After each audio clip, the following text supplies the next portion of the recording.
Hi, welcome to Yorkshire Business Focus. I'm Ian Strachan, and today I'm with Phil Ellerby from Northern Accountants. Welcome, Phil. Hi, how are you? I'm very good. I'm very good, thank you. Nice to see you again. Let's get straight into it. Come on, tell us what you do. I guess the clue's in the name, and how do you get into it? How long have you been doing it for? Yeah, the clue certainly is in the name. We are an accountancy practice. We formed in 2008 on the back of me exiting employment and basically taking up a virtual FD role. For the person that I was working for and was leaving, did that on the train as I commuted in and out of Leeds. Moved to Leeds, started to pick up a few more clients. Quite a lucrative time back in those days, and then obviously the crash happened. Yeah. So I'd created myself a nice little lifestyle and a nice self-employed sort of basis on some backs of some very nice FD contracts, and before you know it, they'd all been pulled, and we've got a new house, a baby on the way, and a new car. So it was a kind of a bit of a pivot moment where the next option really was to go into forming an accountancy practice, but producing accounts and tax returns and those sorts of things. Something I'd never really done before. I'd always worked in industry, so a bit of an alien concept. So yeah, 2008 that was kind of. So that was quite a huge step then. Not only was it a shift from what we found to be a lucrative kind of income, but also now it's a shift away from being the accountant for commerce and actually then setting up a practice, which is a completely different way of doing accounts. A completely different way, and made many mistakes along the way. Did some things that in hindsight you question why you went about it in those sorts of ways. Just lack of systems, processes, poor recruitment decisions, whatever they might be. But yeah, fast forward sort of 15 years, here we are. We're a team of 34. We've got two prominent offices, one in Beverley, just outside of Hull, and obviously one in Leeds as well. So we have sort of what's the word I'm looking for, a presence over in Liverpool, over in Doncaster and Ilkley, places like that, practices that we've acquired in the past, and they've been merged into our sort of central sort of unit. So we service everybody all across sort of anywhere in England and even abroad as well. We look after a lot of English tax domicile people abroad. Right. Okay. And there's something in that bit developing the system. So the early mistakes drive you to make changes to the system. So tell me about the systemization, because one assumes that in accountancy there's formulae and process to follow already. So what happened? What drove you, and what were the steps? How do you actually step into making the steps is probably what I want to know. I suppose as you grow, there's only so many things that you can keep in your head with certain deadlines and certain things that have to be delivered. So you have to start. I mean, it started off on, I think, 5 or 6 whiteboards in my shed in my garden. That was the very first. And I actually found a photograph of them probably about 6 months ago. So the whiteboards housed the process you were putting together. The house had the process. It was basically where are they in the process, and you just wipe it off one and move it on to the next one as they went through. But then as more and more people joined the organization, it was right, okay, these are the expectations, these are the things that we need to do to keep the job board. So your writing got smaller and smaller on the whiteboard. It got smaller, then it went onto a spreadsheet, and it went through various sort of process changes, and ultimately we've ended up building our own sort of CRM system on Monday, which manages from the cradle to the grave, so from a prospect call all the way through to disengagement. The only thing it doesn't do is obviously produce accounts, which we use some specialist accountancy software to do. All right, so that's monday.com you started to use. It is, yeah. I don't want it to turn into an advert for monday.com, but how have you found it? How did you adopt that? Why did you adopt that one? We went through a series of softwares to try and find things that we needed to do. We used Infusionsoft, we used Jetpack, we used, there's so many of them that we used, and what you found was you duplicating data across different systems, and it was just a waste of admin time. At the time we had a team of 8 in our admin department, and when we restructured onto the likes of Monday, it became one person and a coffee machine. So it was a significant reduction in cost, just in terms of the pure admin alone. And the system's just an evolution, really. It was formed in my garden over a cup of tea, probably just at the back end of the first lockdown, and we've been building and evolving it ever since. So yeah, it's gone through various stages, and it's now very much in its simplification stages. So where we had 35 boards. We now maybe have 9 to do the same job, but it's, learning more. The software's evolving and developing and things, but it's very stable now, and it basically takes a job from start to finish. And more importantly, from a management point of view, I can look down holistically and go, I know where every job is at every stage. And how valuable is that to you as a business owner? It's you can't put a value on it. I don't think. I think I know. I can see where bottlenecks are. I can see where they're coming. I can redeploy resource in the right space. Yeah. We can get under the skin of why things are happening in that way, and support the team to break those bottlenecks and to move things forward. So yeah, it just means we get everything done on time, and that's our delivery times, not statutory delivery times. We don't work to those.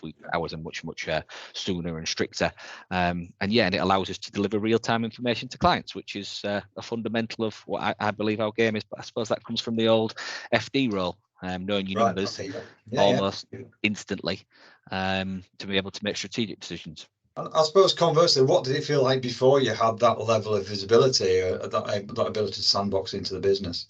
There was a lot of blind faith, and consistently you would get blindsided. Something will come out of nowhere, and this has been missed, or that deadline's been missed, and there's a fine for this, and I thought I'd done it but I hadn't, and now there's a process that goes through, and I've done that, and you tick it off, and it's audited and checked, and so everything like that. You could almost spot a trend, couldn't you, in that blindside? You think you got everything, you got all your ducks in a row, and then all of a sudden something comes out the wilderness, and you're like, where the hell did that come? Oh yeah, literally as soon as you thought everything was going well, it hit like a ton of bricks. So you just is that the most dangerous point then of growing your own business? Is the point when you think it's all going well? It seems to be, if you haven't got the controls in place. Whereas now we can see when things are going well, and you know that nothing's coming around the corner. You see any sort of iceberg, you see them coming. Yeah. Which allows you, because you were just telling me you've just been off on a holiday and it ran all by itself. You still had visibility and confidence that it's going to be there when you got back. Absolutely. Probably for the first time ever, I've not checked on where we are in terms of production or in terms of output or anything like that. The structure that we've got in place now with the team, after a really successful summer recruitment drive, we had some really talented people, to already group of talented people, but it just gave us additional resource and capacity to really give the team the opportunity and the time to deliver the way that we want them to deliver and the way that they want to deliver it. So yeah, it's been a positive summer. And that's fascinating. In the environment we're in at the moment, finding the right people and quality people at the moment is really, really difficult. So what do you attribute your success to? Well, we've worked hard on developing our culture and our social presence in terms of brand. We talk a lot. We use our social media as an insight into us. We're not one who pumps out loads of technical data because, well, no one reads it and nobody wants to read it. So we're very much what we project is who we are and what we are. And I think that's we're a little bit different to some practices, similar to others. But I think one of the big things we did was we created an employee value proposition, which is our promise to the team. So we look at all different aspects of the employee-employer relationship, although I don't like that sort of phrase, and it's basically what it is. And we talk about their professional development, their personal development, their health, all their well-being, all those sorts of things like that. And we've put together a package and a social calendar and all those sorts of things, a charity arm to things, and built that into the experience of working with Northern accountants and what they get out of it. So it's not just a good salary and a decent pension. There's all the softer things around it, which are now so important in this day and age. Too right there, and for all the right reasons as well, because it creates so much engagement, doesn't it? And absolutely, that means you get the right people on board doing the right kind of stuff for you. Absolutely, yeah. So, what is it that you do different to other accountants? What makes you stand out from other accountants' practices? I think one of the key things at the heart of our drive is real-time accounting information. Our industry is notoriously poor for delivering data, and they look at it very historically. Well, this is what it was 9 months ago. Well, brilliant. That's really helpful. The world's changed in 9 months. My position's changed in 9 months. So, from an accounting point of view, we aim to get the accounts turned around and done within 3 months of the year end. But within 3 months before the year end, we're sat talking to clients about what their tax positions are, what their likely outcome's going to be for the end of the year. So they've got a really good insight into where that is, and we can calculate the tax savings and talk about options and processes. But the clients we look after internally is effectively we produce what we call a numbers report, which gives the client every single month or quarter, depending on A, the size of the business, and B, their sort of appetite for it, a numbers report which contains all their tax liabilities. So, instead of getting a VAT bill 3 days before your deadline, at the end of month 1, you've got to put 10 grand of VAT away. At the end of month 2, it's now 20 and it's now 30. And rather than going, it's 30 tomorrow, it's very visible. And obviously we talk about PAYE, we talk about personal tax, we talk about corporation tax. So clients know where they are effectively. And that is a huge challenge because people aren't used to working that way historically. With other accountants, and some accountants are, don't get me wrong, there's some exceptional accountants out there who do the same sort of things as we do, but on the vast majority don't. It's last minute, it's fudged, it's kind of, we call it top and tailing, where you bang the minimum information through to get an outcome and then fix it at the year end, which is 9 months after the year end on deadline day, which just becomes a nightmare for clients and things like that. So we're very much work on real-time information, because I think it's at the heart of anybody who's serious about being in business needs to have them fingers on the pulse. What information does that give? How does that help the business owner then? What do you see? What's the best story you've got of that assisting a business owner? Well, probably there was one, my personal favorite story. The biggest impact I think we've ever had, and I don't think we'll ever top it, is we helped a business owner who worked incredibly hard on his business, in his business for a number of years, but couldn't really get it going. Probably made poor pricing decisions, poor costing decisions, poor investment decisions, because he had no insight into his real numbers. So we put various controls in place that would help him give him that insight. So he started to make better decisions, which basically improved the outputs from the business, which improved the inputs into his personal life. And one of the key things in that was he was looking to move out from a 1-bedroom house to be able to adopt a child, because they were able to have kids on their own at that point in time. Subsequently went on to have their own kids after they adopted the child, but they couldn't do it. So we helped him raise his personal income through better control, and he was able to take more money. He moved and ultimately adopted a son who's probably, I think he's about 8 now. And they went on, and I think it's, I don't think we'll ever top that as a personal story, but that's just the power. We didn't do anything in terms of helping him grow his business, but what we did is we gave him the tools to see what he needed to make the right decisions. I think there's too many people who will go out there and say, I'm a business advisor. You're not. I think there are very few people who have the skill set to do that. What we can do is put the numbers in front of you in a way that challenges your perception of that number, and then allows you to make the right decisions to take the business forward. I love that. So that great point, that if you ask the right questions to get the right information, then the quality of the decisions that you make are so much better, aren't they? 100%. And it's not for us to make those decisions, because I don't know how to grow a painting contracting firm or an HR company or anything like that. I know how to grow an accounting company. That's because that's my business. But it all comes off the knowledge of what can I invest and where, and what returns am I getting on this, that, and the other. So yeah, the real-time data is key. Absolutely. Yeah, I love that. I absolutely love. What are you most proud of in the practice? Which bit of it makes your heart sing? There's a couple of things that I'm really proud of. I think the culture that we've fostered within the team, there's a real camaraderie amongst them. They don't live in each other's pockets, but they enjoy each other's company. They work together. They organise between themselves holiday cover. If someone's job work just because someone goes on holiday, the work doesn't stop. I think that mindset changed. It's not my job. It's not my client. That transition is a really, really important one. So I think that's a hugely positive one. I think the way the systems run and the structures we've got in place is great. And I think, one of the best practices, we put a client social on maybe twice a year, and you're probably talking 250 people come to the bar. Right. And that's a lot of people to go out of their way to spend the time with their accountants. So I think that relationship we've forged with people is quite incredible. I think they maybe come to get a bit of the money back by taking advantage of the free bar as well. But they're still coming out into town and spending there, and they'll stay all day, and it's a really great sort of relationship to have with clients, and things like that. So yeah, I think they're probably the things I'm most proud of. So you're saying that accountancy is a relationship business? That's 100% a relationship business.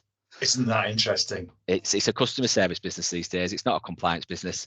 Compliance is the product that we deliver, but the thing about it is service direction, advice, and you can't do that without real time and accurate information. So what do you say to a business owner who perhaps doesn't have a relationship with their accountant, that doesn't have regular conversations with their accountant? What are they missing? Well, they're with the wrong accountant. No, it very much depends on their mindset to it as well, because some people don't want that, and some people are quite happy just having the compliance delivered, and there are firms out there that will deliver that, and they'll deliver it as cheap as you like, and to a standard, whatever that might be. But I think realistically, if I was to say to them, what are you missing? I think you're missing the opportunity to build a sustained a business that can sustain growth. You might have your peaks and troughs where you have wonderful years and you've run it off the back of a fag packet. That happens. But I've not met a successful business owner that doesn't know a truly successful and consistently successful business owner that doesn't know their numbers inside out. Powerful word, consistency, isn't it? Very much so. It really is in business. The consistency is where the real joy lives, isn't it? 100%. Yeah. Brilliant. What do you get to up to outside work? What else do you do in your time? I coach my kids' football team, which is a challenge. Well, I say I coach. I used to coach it, and I took it to a level where they play at a pretty high standard. They play sort of Yorkshire level. How long were you coaching them for? Probably I coached them from soccer school, which is 4 years old, until I think they got to about under 11s, where they start to understand it's not about just being the best player and the quickest player. It's about being a team, and they play at a very good level with lots of good individual players, and it's about how you take them on to that next level to compete at that next stage. And I took them as far as I could, me and the guy who helps me, Jamie, and we brought a professional in to do it, really, who knows these things inside out. And the kids have kicked on even further, and things like that. So yeah, I now collect in my spare time. I collect cones. Let's come back to that. I just collect the cones. What did you learn whilst you were coaching the kids? What lessons did that bring to you? I mean, like I said, we were fortunate with the kids because they play at a high level. There's a massive desire to improve and to be better. And now we had kids. I used to look after 4 teams actually. I think we had 40 odd, 50 odd kids at one point, and we had different ability levels and things like that. And the difference between the kids that played at a high level and the kids that played at a lower level was that desire to learn and that desire to be better. The enjoyment was no different, because the kids who weren't as committed or determined to improve still loved the game, and that was great to see, and you could see their improvements, and that was fantastic. But I think the kids that have come on and kicked on to that next level and play at a high standard, I think I learned from them is, with hard work and commitment, it just what it reinforced. Actually, I didn't learn it obviously, but it reinforced the fact that small incremental changes over a period of time can be so significant. These kids went from playing a decent 5-a-side team to being an excellent 11-a-side team, and at the moment we are struggling a little bit, but we're struggling not because of technical ability or because of the way that we play the game. It's just down to physical size and strength at the moment, because they're in that growth stage. We're a very small team, so we're going out and we might be getting beat by teams, but we're getting beat by the big kid who can kick it past us and run a lot faster, and the team are adapting to that and things. So we're building for an excellent open age team rather than the best under 13s team. I love that, and I love that it's that again. The consistency turns up, doesn't it? Consistently doing a little bit more, it compounds so strongly, and that appears so often in business and in finances. Absolutely, the two things work very similar. Yeah, I love that. What do you consider to be the kind of behavioural traits of a good business owner then? Behavioural traits of a good business owner. Probably a good business owner. I think you've got to have the ability to pivot on decisions and not be blinkered to the fact that you are always right. So I think you've got to be open to change. You've got to be flexible to change. I think you've got to challenge. the norm, or how we did things, or how we do things here, or how the industry does things. But I also think you do need a determination to see through what your beliefs are as well. There's a determination. So like the numbers reports, people were saying to us, there's no way you will get 150 numbers reports out within the month of the year end, within 28 days of the month end, and yet we do, week on week, month on month. It took us a long time to get there, and there's a lot of work going into the training of the team, the training of the client, the implementation of the systems, and the reinforcement of it. But that sheer determinateness is one of those things that's got us through it, and it does set us apart from an internal team. There's no two ways about it. Yeah, absolutely. From doing the podcast for a while now, the one thing that stands out for me for a really good business owner is that doing something outside business, going beyond just running the business. The fact you reach out into the community and do the coaching, that's a huge part. That seems to be a common thread. There's something additional goes in there. And those business owners that are restless, that are growing, that have got an energy, they're doing something for somebody else at the same time. And it never fails to amaze me that, you'd think the business owner's head was full, but somehow there's that, and I'm maybe not wrong, but they've still got the time to go, right, so here's how I can give back, here's how I can do a bit more. Yeah, and I think the great thing is it gives me a release. So when I'm when I'm with the kids and we're out on the field and we're having a lap, I'm thinking about work.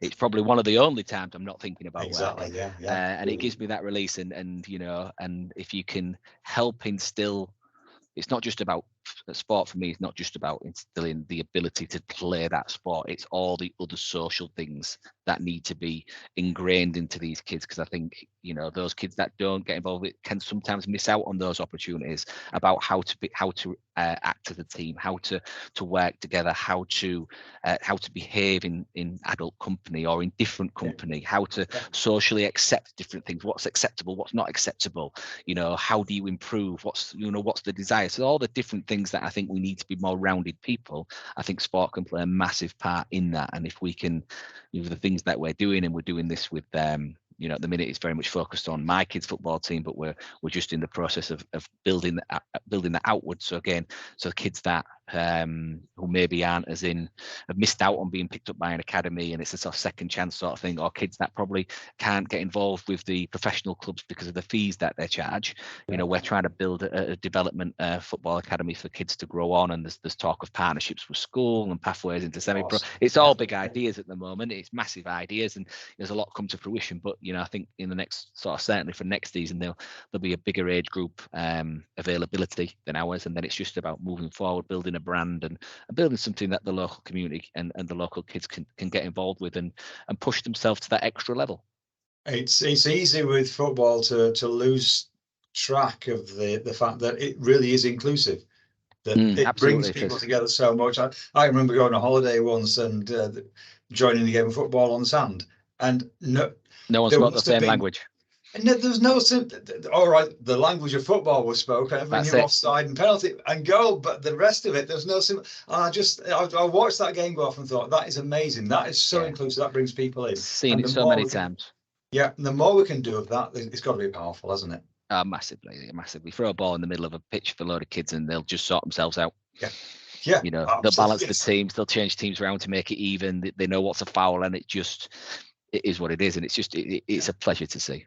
It's a powerful thing. It's a powerful thing, absolutely. And so I suppose then, just reflecting on that, if you were speaking to the 10-year-old version of Phil, what advice would you have? What advice would you give the 10-year-old version of yourself? I think it would be. That's a tough question. I don't know what I'd do. Probably to work hard. In a direction, go in a direction that you want to go in, but also make sure that you have a good time and enjoy what you do. It's difficult to enjoy doing accountancy. Probably wouldn't have been my first and foremost choice. There is reasons why I got into it, but it wasn't because of a love of accountancy. That is certainly for it. It was because the guy who was a bit of a role model for me is picked me up in a Ferrari from school to give me a career talk, and he said, if you work hard one day, Phil, you could have one of these if you become an accountant. So I became an accountant, so that was how I got into it. But I think realistically, and how is the Ferrari going? It's in the garage at the minute. It's got a leaking roof. So that's a bit of a pig, but that's the joys of what comes water in the top and oil at the bottom. Exactly. So yeah, it's just in the garage at the moment, and people take great joy in ringing me up and say, I saw your car on the back of that pickup truck the other day. That was brilliant. So but it is what it is. So yeah, I think it would be, find something that you're passionate about, and for me it was business, entrepreneurialism, and commit to it and enjoy it while you can. Absolutely, I love that. I think that's a great end to the interview. Thank you very much indeed, Phil. It's been an absolute pleasure having you on. Thank you very much indeed. Brilliant. Thanks a lot. Take care. Thank you very much. And so to everybody else, thank you very much for tuning in to Yorkshire Business Focus again. Don't forget to like and subscribe us, and we'll catch up with you again next week. That was the Yorkshire Business Focus.